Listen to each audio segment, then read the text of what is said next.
it is one of the sins of European history, but it's also a sin of every other empire throughout history, be it the Mongols or the Russians or the Aztecs or whatever. And often what the Europeans conquered were local empires and who had their own colonies and their own slaves. So, I mean, no one escapes blame for history's atrocities.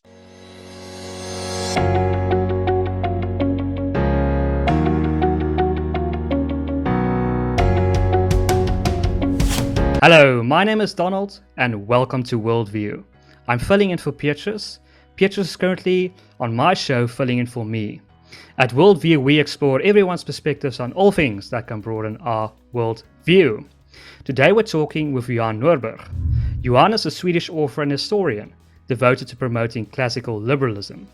He has authored many books including In Defense of Global Capitalism and Progress, 10 Reasons to Look Forward to the Future. Johan is a senior fellow at the Cato Institute and an executive director at Free to Choose Media, where he regularly produces documentaries for US television. Johan, good morning and welcome to you, and welcome to your cat. Thank you. Be kind, Sansa. We've got an audience now. Please behave. Thank you. A pleasure to be with you. So, Johan, you've probably been asked this a million times. Especially with the rise of Bernie Sanders and being a senior fellow at the Cato Institute based in Washington. But are countries like Norway, Sweden, and Denmark socialist success stories? I hear that a lot. And it's interesting because when you look at, for example, my country, Sweden, we had an experiment with socialism. We tried that in the 1970s and the 1980s when we were already one of the richest countries on the planet based on a 100-year episode of very open and free markets. Then we had lots of money to distribute.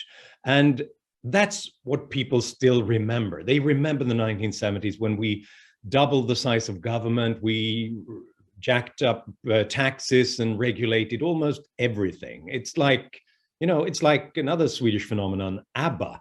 That's what people remember, the 1970s. That's when we were famous for various things. What people don't remember is that it failed. This experiment utterly failed. This period, those 20 years, were the one instance in modern Swedish history when we lagged behind other countries. We did not create a single net job in the private sector, and we had complete wage stagnation. And it all ended in a terrible crisis in the early 1990s. And then Sweden and the other Nordic countries also began to reform and liberalize their markets again. And compared to many other countries, for example, other European countries, including South Africa, we are now much higher in economic freedom rankings and free markets in Nordic countries. So it's time for people to update their perceptions, I think. And I believe it was, I can't remember a prime minister of one of those countries that actually said, we are not a socialist country. When Bernie Sanders said Scandinavia have socialist countries, we are not a socialist country. We reject that. Yes, that's right. I think that was the Danish Prime Minister, Lars Løkke Rasmussen. But you can even go to a social democratic prime minister in Sweden, the former social democratic prime minister, Göran Persson, who said that when people asked him, do you call yourself a socialist? And he said, oh, no, I would never do that because you get confused with so many crazy people. And I think also, correct me if I'm wrong, but I believe one of the reasons why people are so fearful to label themselves as socialists, especially in a country like Finland, is that they had to deal with a lot of wars with the Soviet Union. I mean, they don't want to label themselves as socialists. No, that's right. I mean, the historical arch enemy for Finland and for Sweden is the Soviet Union and Russia. So obviously that's the great fear, and we have to stay far away from any association with that. So the Social Democrats in Nordic country very early on said that, no, they're not socialists. They don't want to socialize the means of production. They want to get some of the spoils through taxation, but always keep in mind that we need private enterprise, we need open and free markets, because that's where we create all the wealth that we can redistribute later on. And correct me if I'm wrong, but I've heard another rumor that many of these Scandinavian countries have fiscal problems, that the interest on their debts are becoming somewhat unsustainable. Is that quite a problem in many of these Scandinavian countries? It is a problem because when you have large entitlement systems like social security, pensions, things like that, you pay into the system as you work and you get it when you stopped working. And unfortunately, this means that it's very vulnerable to any demographic transition, more older people, fewer young people. We have the same thing in healthcare. We have the same thing in many of our welfare systems. And that's something that has historically resulted in very large difficulties for our countries, with high debt, high interest rates. In early 1990 Sweden, we experienced a period when the rest of the world basically stopped lending to Sweden because we were in such a bad place, and we had to increase the interest rate, the central bank, to 500%. Wow. Not 50, to 500% to get anyone to want to invest in Sweden. But at least in Sweden, we learned from that and started to reform some of these systems. So the pension system in Sweden now is based on more on not defined benefits, but on defined contributions. So what you get out depends on how is the economy doing. And we also particularly privatized it with individual accounts. So reforms are going on. And if we can pivot to another country that's very important to the African continent and South Africa in particular, that is China. And it's so important actually to South Africa that we recently found out that a member of parliament in South Africa spied for China.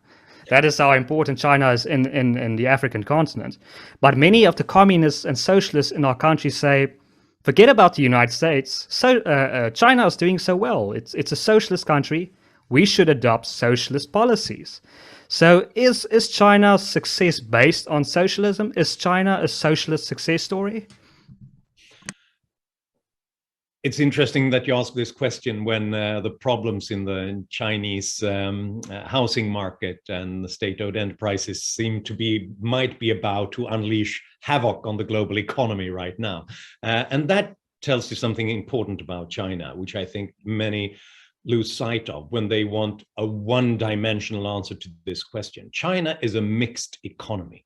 It's mixed because it's got fairly ruthless free markets in many areas, but it's also got these old state-owned enterprises and based on government borrowing, which has increased rapidly in the last few years, and very large infrastructure projects. So what created the health, the success story of China in the past 30 years?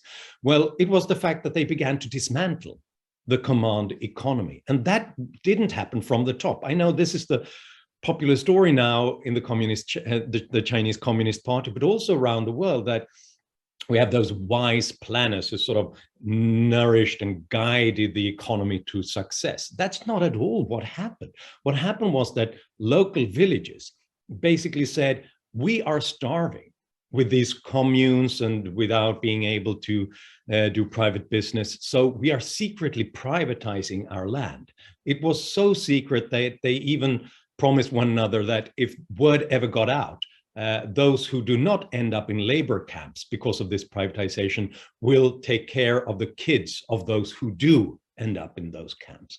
They started to small village enterprises. And what the Communist Party did under Deng Xiaoping, and this was his great wisdom, was that when he saw that this was already taking place and everybody wanted to do this, that it was a success story. And instead of putting them in labor camps who were pioneers, he said that, okay, I guess this is better than starvation and misery. So let's allow more people to do the same things. And then experimenting with it at the margins of the Chinese economy, like, for example, the export processing zones. That's where we saw the great multinational Chinese productive companies being born.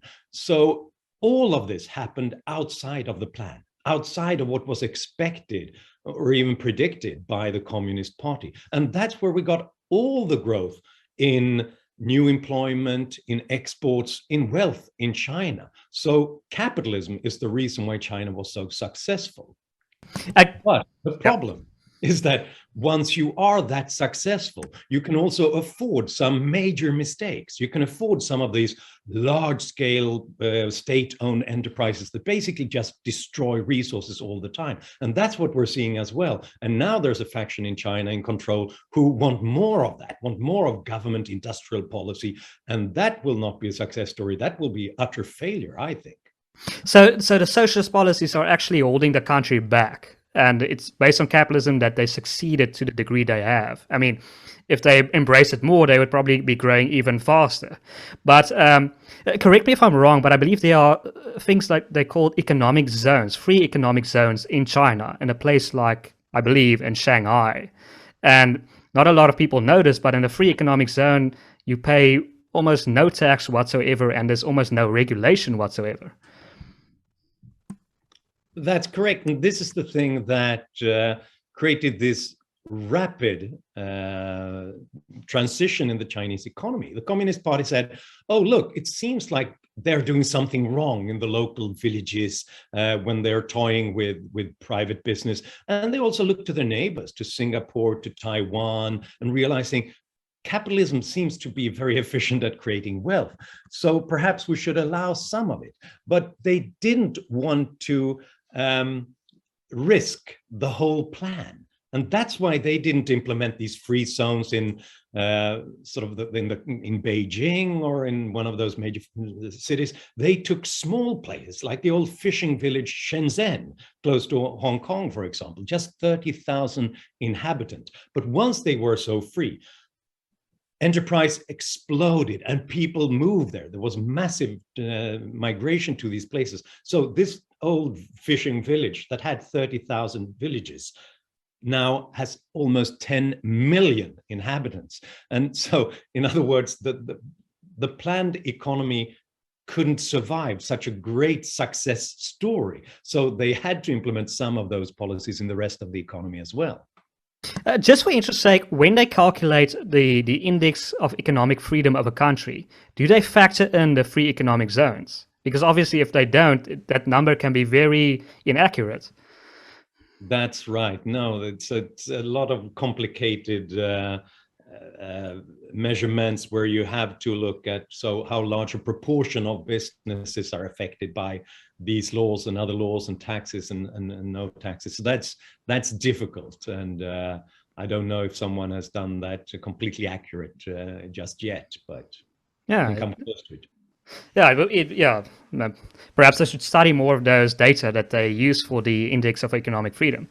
But another country that is underrated and a global figure is India, and it's a main opponent to China. Not a lot of people talk about India. Do you believe? What is your opinion on the economy of India, and do you think it's possible that India might one day eclipse China? I definitely think there is that possibility. Just a couple of years ago, I did a documentary called India Awakes, which looked at some of the similar things that were going on in China in the 1970s, how they were happening in India right now, how villages began to secretly privatize, to do business, to trade. And India has done quite a lot in opening up its economy, but they did it 10 years later. China started in the late 1970s, India started in the early 1990s. So they are a little bit behind when it comes to these things, but I think there is a chance that it will be more sustainable in the long term, precisely because of what people think is a more chaotic Indian system of many different localities and different points of view, and well, the chaos of democracy, so to speak, because it means that they are not completely dependent on what a single ruler thinks. If Xi Jinping wakes up one day and thinks that, oh, the tech sector is too big, then he destroys it, and that's the end of it. And now he's in some sort of Maoist persecution of successful entrepreneurs everywhere, and that can only result in misery. I think there is a chance that the greater personal freedoms in India will protect more of private initiative and individual creativity. And I mean, it's a country that's still growing. Its population is growing while it is declining in China right now quite rapidly, and the workforce is getting smaller. So if I had to bet long term, I'd bet on India. That's interesting. So basically, because India has a more federal system, it might have a better chance in the future. I think that there's a greater chance that India will allow trial and error to go ahead. Whereas at least with the present system of Xi Jinping's personality cult and very authoritarian centralized system since around 2013, China doesn't allow that. One of the reasons why China was successful was that they actually learned from the Maoist period, even in the Communist Party, that, okay, we should allow different opinions within the party. And when we change our mind, we can change policy as well. Because when you have more of an anonymous collective leadership, no single person loses face. But Xi Jinping, it'll be very difficult for him because he's the savior and the guardian of everything. Can he ever be wrong? I don't think so. So if he makes major mistakes, he will continue to do that. Whereas the back and forth and the divisions between the center and the states in India and the normal procedures of a chaotic democratic process with opposition parties and so on, it makes it more difficult to adjust your course if you make mistakes. And I mean, you just have to study Roman history to know you only need one emperor to screw everything up. But Johan, many people are now blaming the state of India and Africa on colonialism. They say the Europeans came, they stole all the resources. That's why India is struggling at the moment. That's why Africa is struggling at the moment. And I mean, I'm a big fan of Milton Friedman. And Milton Friedman said that colonialism wasn't really that... It wasn't very, very economically sustainable. It wasn't beneficial to the European powers. Is that true? And then why did the European colonize? Why did they go through with colonizing the world? Well, and I share that perspective. That's my reading of history and economic analysis of what went on.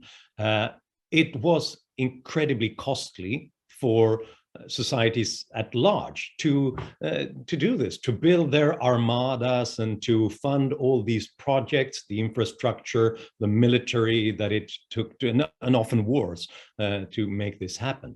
But a few people benefited. There were a few people, a few monopoly businesses and politicians who reaped enormous rewards. So they wanted to do this, to extract resources and to monopolize trade. And they did it, and they always done that. Unfortunately, this is another reading of history as well. This is not a European phenomena. Whenever a country or a region has grown dominant economically, technologically, militarily, it has started to conquer other parts of the world. So it is one of the sins of European history, but it's also a sin of every other empire throughout history, be it the Mongols or the Russians or the Aztecs or whatever. And often what the Europeans conquered were local empires and who had their own colonies and their own slaves. So, I mean, no one escapes blame for history's atrocities, unfortunately.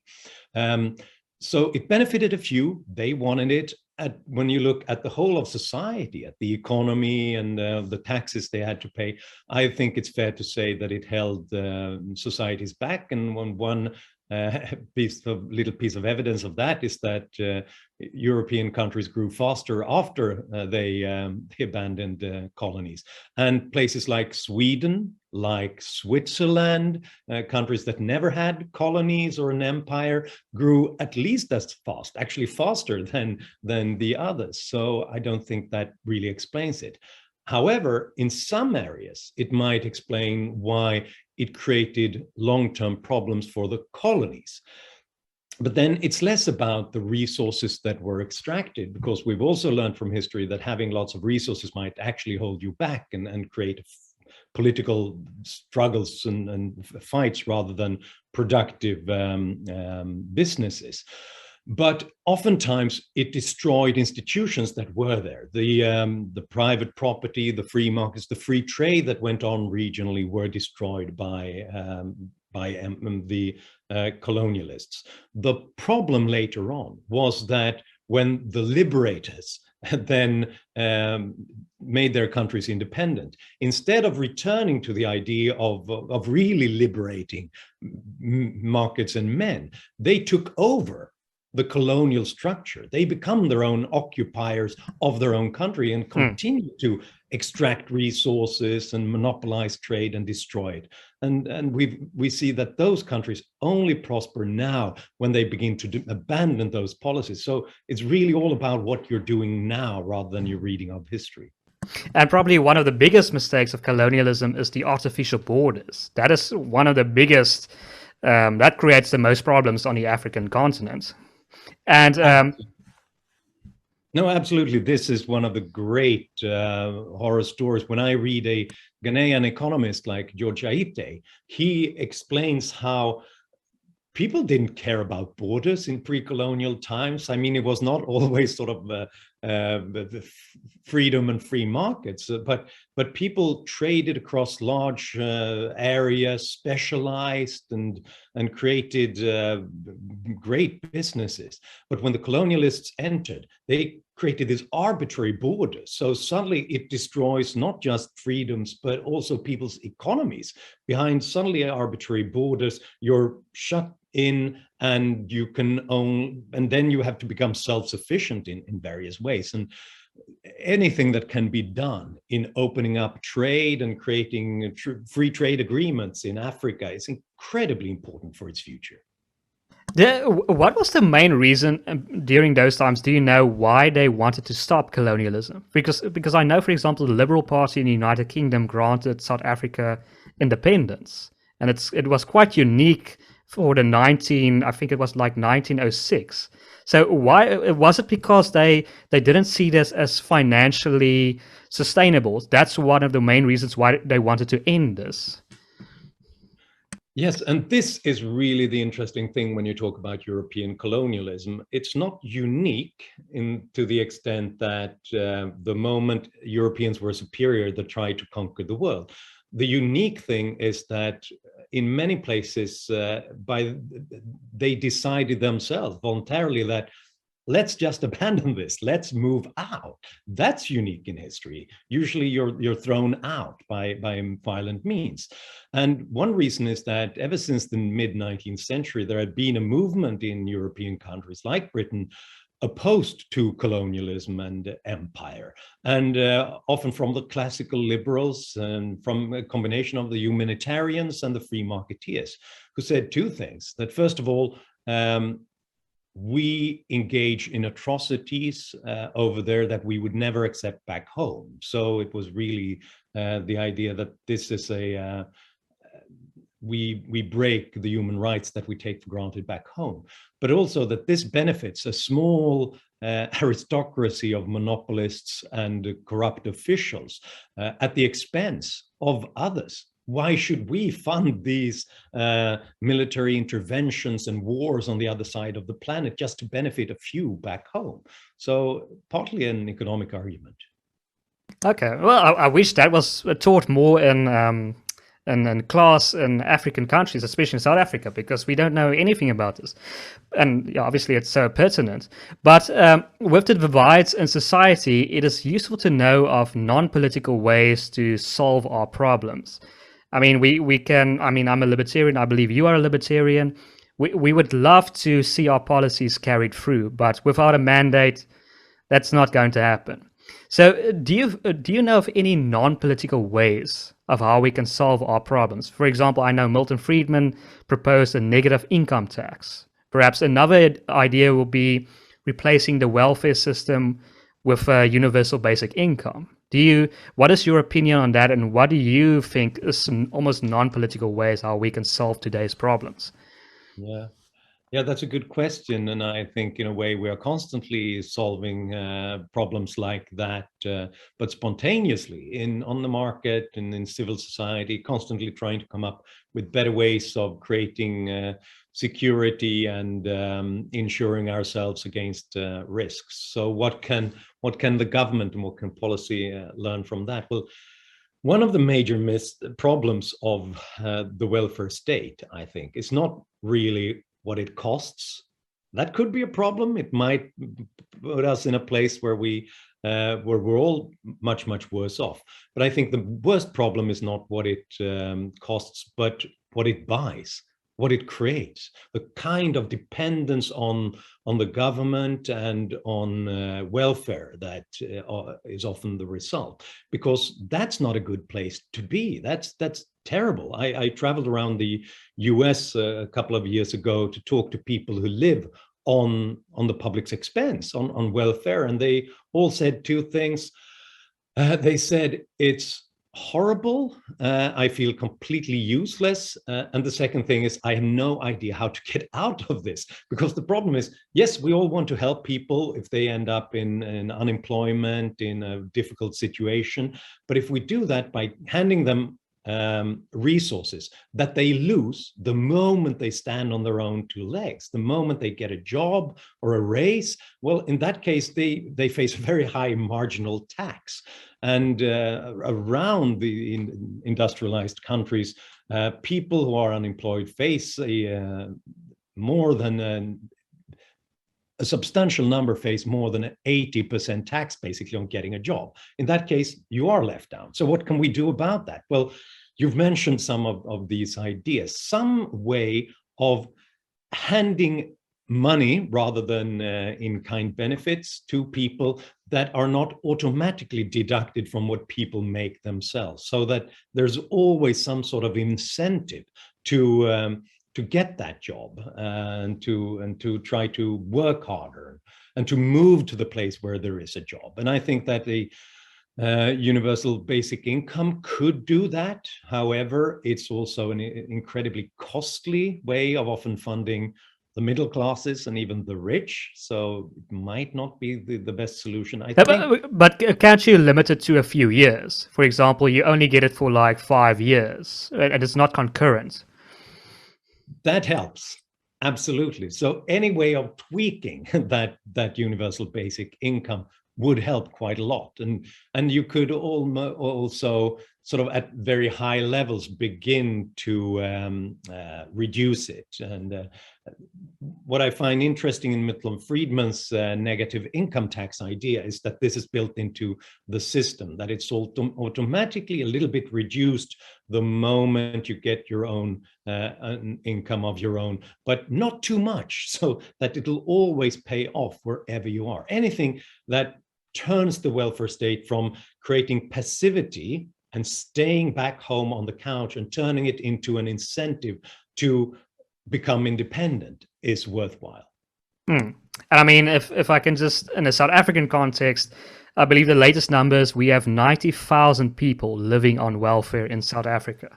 I mean, compare that to the population size, it's not even close to the United States. I mean, it's really a massive problem in South Africa. But if we can pivot to your very fascinating book, Progress, 10 Reasons to Look Forward to the Future, a lot of people, especially the youth, are concerned about climate change. And in your book, I believe you put forward the idea that even in climate change, things are improving, right? Things are not as negative as people perceive it to be. So how is capitalism solving today's climate change problem? Yes, I'm also worried about climate change, and it is a major problem, and it could result in nasty consequences both for nature and for humans. But I object to the idea that this is, well, I basically object to two things. First of all, the idea that, okay, then it was a problem with growth and industrialization because it creates these problems over there. In a way, that's true. We wouldn't have these emissions of carbon dioxide if we didn't have 200 years of rapid economic growth in certain parts of the world. But then we would still die young. Then 40% of kids would die before their fifth birthday. We would still have extreme poverty rates around 90% around the world. So doing this, industrialization was a way to reduce the biggest problems that were killing the most people at that time. Well, now we have a new problem based on this. So let's try to solve that. How do we do that? Well, some say that let's start dismantling the economy. Let's not travel and fly across the world and send goods in containers around the world. Well, actually, we just experimented with that. That's really what the pandemic was about. Unintentionally, we shut down the world. We stopped flying and we blocked production, mobility, trade around the world. And the result was terrible because probably some 100 million people were thrown back into extreme poverty. But how much did it reduce carbon dioxide emissions around the world? By 6%. No more than 6%. So if we were to reach the Paris Climate Accord targets until 2030 by reducing the size of our economy of growth, well, then we would need to have one pandemic like that every year until then, wow, without any comeback in between. So that's clearly not the way to do it. What's the other way? Well, that's to keep on growing, keep on creating, but doing it in a greener way with less use of fossil fuels and of energy based on fossil fuels. And actually, that is what is going on. And that's why I am hopeful. We've seen a rapid efficiency increase in our energy systems, in our economy. By every year, we reduce our energy intensity by 1 to 2%. So far, that has not been enough to reduce carbon dioxide emissions on the whole world because lots of populations are growing even faster.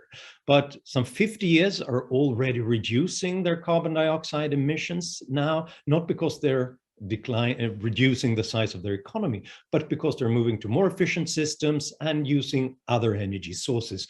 And we have more of them. We have so many that are now being experimented with and are being rolled out. It could be new forms of solar power or new forms of nuclear power. It could even be sucking carbon dioxide out of the atmosphere and turning it into rock like they're doing on Iceland right now. All of those things are possible. They're still a little bit too expensive to roll them out everywhere, but what do you do when something's too expensive? Well, you don't say, let's abandon growth and technological progress. You're saying more technological progress to reduce it in price and more growth so that purchasing power increases around the world so that people can both send their kids to school and move to a more green technology.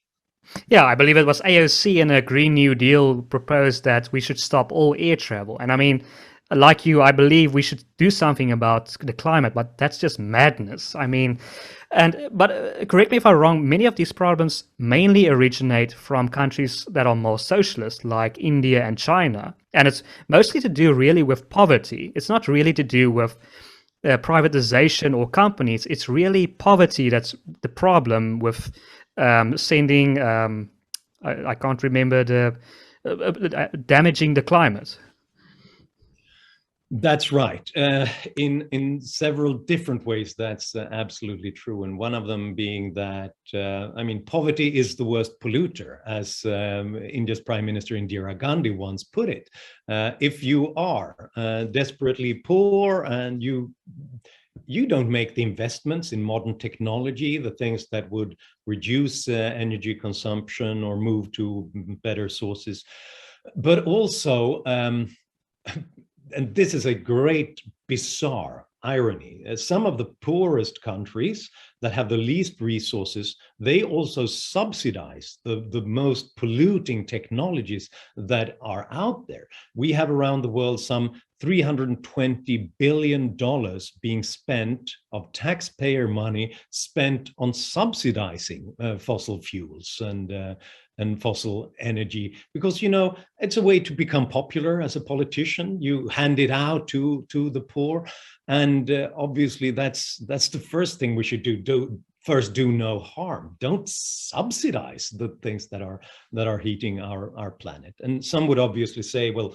look, if you stop subsidizing it, it'll be difficult for the poor, and they need petrol for their car and so on. Yeah, sure, I agree. That's a problem. But in that case, I would say, stop subsidizing those industries and those resources and hand those $320 billion to the poor. Just hand it out to them and see if they're interested in buying fossil fuels or something else. Yeah, but usually there's a very close connection, and we see it in South Africa, between socialism and corruption. And any way they can get control in the state, they do it. But in your book, you mentioned a very interesting notion that we are much more intelligent today than we were about 50, 100 years ago. It's called the Flynn effect. Can you explain to our viewers what is the Flynn effect? Yes, this is a very complicated topic, but since we're all getting smarter and your audience's IQ levels have been rising recently, I'm sure they'll understand what is going on. This is an interesting thing that a New Zealand scientist found out a couple of decades ago when he looked at old IQ tests. And what he found was that and it's not visible at first because they are always standardized. So whatever is the median, basically result, is put at 100 IQ points. But when he looked at how complicated the tests were, he found out that they were getting more complicated all the time. And when you used a modern IQ test and gave it to people doing it in the 1960s or 1970s, they would do much, much worse on these tests. So what was going on is that slowly and steadily and almost unintentionally, the researchers were making their tests more and more difficult to continue to make sure that it always ended up at 100 on and the median result. So what James Flynn, who's gave name to this Flynn effect, pointed out was that it seems to be rising. We seem to be getting smarter, quite contrary to everything that we're hearing always about the present youth and the young generation. They're hopeless. Well, they always seem hopeless because they don't know exactly the same kind of things that you were interested in when you were at that age, but they are interested in other things. But when they do IQ tests, they perform better than the older generations did at their age by around 1 point per decade or something like that. And there's been lots of speculation. Why is this? What is going on? And one of the most counterintuitive and therefore one of my favorite hypotheses is that it's got to do with popular culture. Popular culture has become much more difficult in a way. Look at the TV series we watched in the 1960s or 1950s, and pretty simple plots and a few characters, and you know who was good and who was bad. Now it's complicated. It's hundreds of characters, and you might not even know who is the major character. Game of Thrones. Exactly. And they have to make them more complicated to attract attention and make it interesting for us. But that also that's like gymnastics for our brain, because we constantly have to think about what is going on and keep track of more complicated things than we used to. And obviously work life is like that as well. It's not as easy manually as it used to be. So it seems like there's something in modern culture that gives us mental exercise all the time. And what is your general opinion on IQ scores in general? Do you think it's a reliable way to judge a person's intelligence? That's a good question, and I'd say it's the worst one we've got, except for all the others, because it is limited. It's very much about a very abstract form of intelligence, of finding patterns that really don't make much sense. But it's our way of trying to look at cognitive ability in itself, which is a bit like the capacity to get capacity in different areas and to study something new and learn about it. But obviously that doesn't capture everything. We all know about the sort of the confused professor who don't know the name of his kids and doesn't remember to put his pants on, but has very high IQ. There are other areas of capacity that you need as well. But I do think it correlates quite well with how you do in education, in work life, and so on. So I'd say on average, it's useful, even though it doesn't say everything. I love your reference sort of to Winston Churchill there. He also said about democratic elections, it's the best of the worst systems we got. If I'm paraphrasing that, but that's basically what he said. But in your book, you give a lot of reasons for us now to be optimistic. But is there one thing that might crush your optimism, right? For example, AI, world governments. I know the UN, the European Union. We have the European Union. Here at South Africa, we have the African Union. They want to expand their powers. Or massive debt. Is there something that might crush your optimism? I wish you wouldn't ask me that question, because it's so depressing, because obviously it's not automatic. I'm a qualified optimist. I think that when people are free to experiment with new ideas and knowledge, and to experiment with that in new business models, technologies, and exchange the result across borders in trade and investments, we create marvelous results, and we solve more problems than we create all the time. And that's why we've seen this in the last 30 years. We've reduced extreme poverty around the world by 3/4.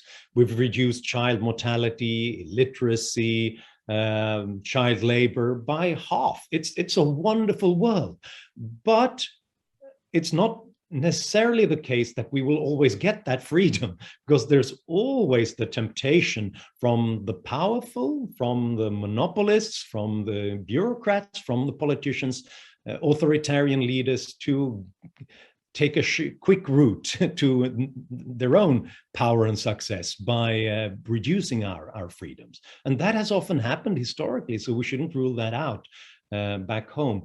Right now, I can see at least two great risks that would be problematic. One of them is power grabs in themselves. There's always the temptation for anyone with power to lay their hands on more of them.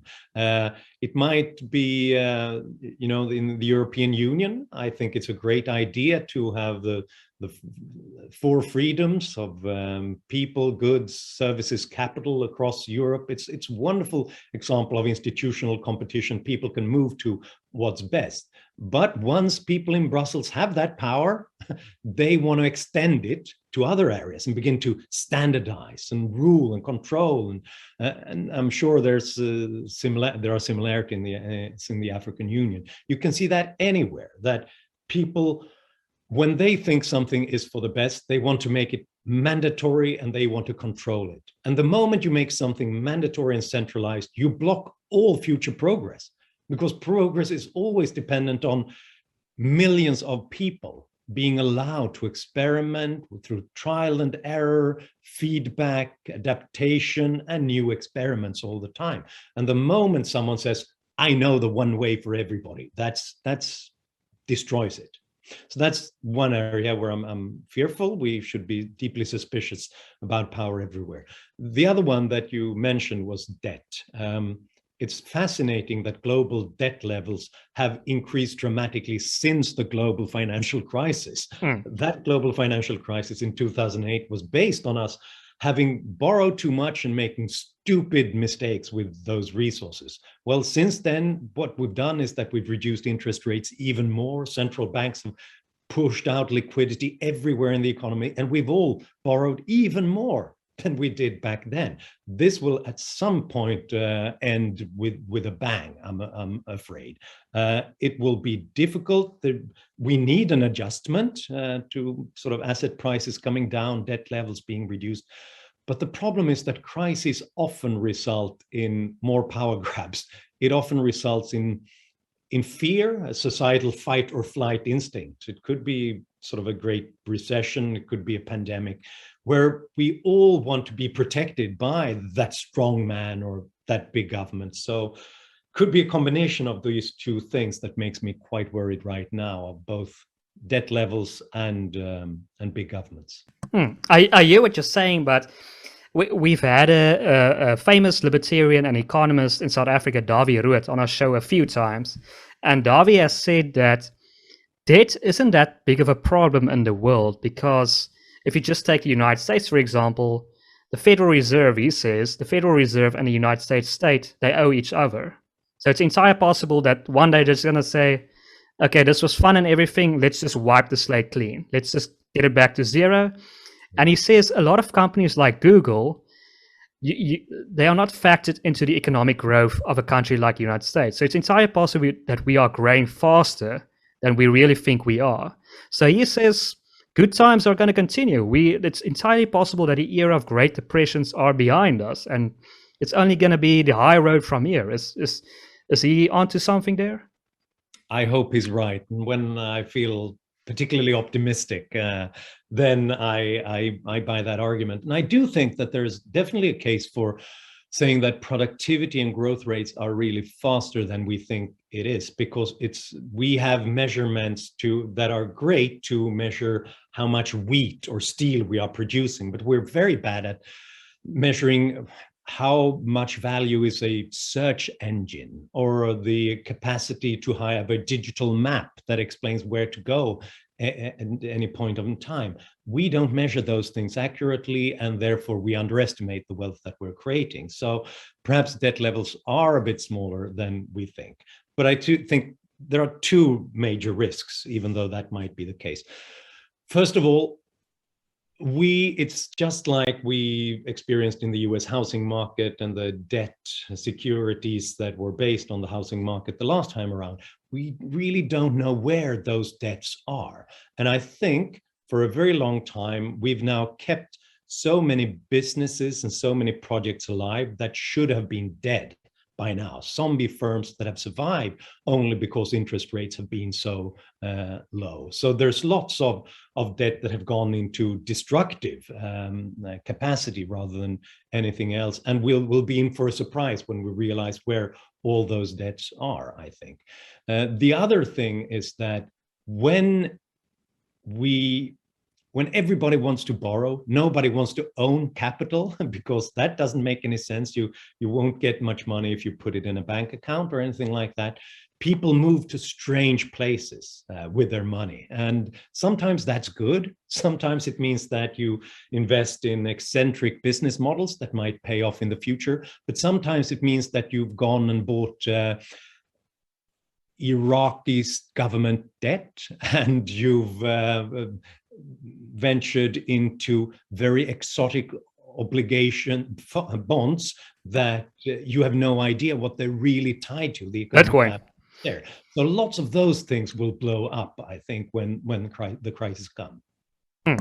Yeah, no, I think, okay, there's obviously that is a problem, but generally, comparing us to 100 years ago, there's a lot of reasons to be optimistic. But it seems like it's difficult to sell that message. It's generally difficult to sell optimism. And I see a connection between libertarianism and success and optimism, because libertarians ultimately preach individual responsibility. And I mean, you're not going to take responsibility if you don't believe you can be successful, right? So why do you believe it's so difficult to sell the message of optimism, success, and ultimately libertarianism?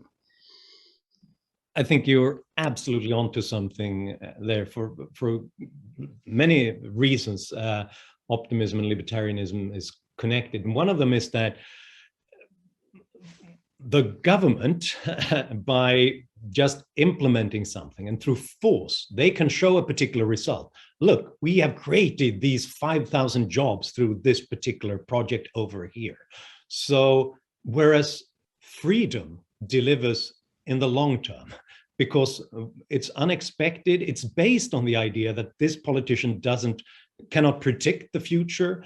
It can only happen through the creativity and innovation of millions, billions of people around the world. And then it will deliver in the long run, because even though many will not come up with great business models, technologies, and vaccines, a few will, and they will improve the world. So we're improving the chances that we will see progress when we have freedom. But it's not immediately, instantly visible. It takes a little bit of a leap of faith, a certain hope in the future. And I think it's firmly based in history and economic science, and we can prove it. But in our minds, it's not visible, it's not present.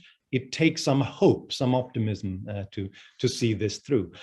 And that's difficult, because our psychology is short-sighted, and it's based on what we do here and now. And one of the difficulties I find when I preach progress and optimism is that I can point to all the triumphs we've had before, the diseases that we defeated, the poverty, the child mortality, the fact that we've gone from life expectancy around 30 to 70 years around the world in the last 2 centuries. All of those things are amazing, but they're not present. They're not here. People don't think about it, because for obvious reasons, we have to think about present problems. So nobody cares about polio anymore, or the fact that we defeated most scourges. We're all worried about the present pandemic. Nobody is happy about life expectancy increasing from 30 to 70 years. Now they're afraid that it might be declining a year or so because of this pandemic. And yes, we have to be concerned about present problems, because that's how we solve them after all. But it means that we forget what mankind is capable of. And that's why I think we need history to remind people of the immense progress that we are capable of the moment people have a certain degree of freedom. And don't you think it's also a degree of insecurity, especially amongst the youth? And with insecurity, you don't want complicated answers, right? You want demons and angels, right? You want almost to believe that there's bad guys out there. You don't want this optimistic message, because that means you can't ventilate on social media. And I mean, it's optimism doesn't sell to the younger generation as well if you're so insecure. Yes, David Hume, the Scottish philosopher, he was a very close friend of Rousseau for a long time, the French thinker. And Rousseau was depressed, and he hated life, and he was miserable.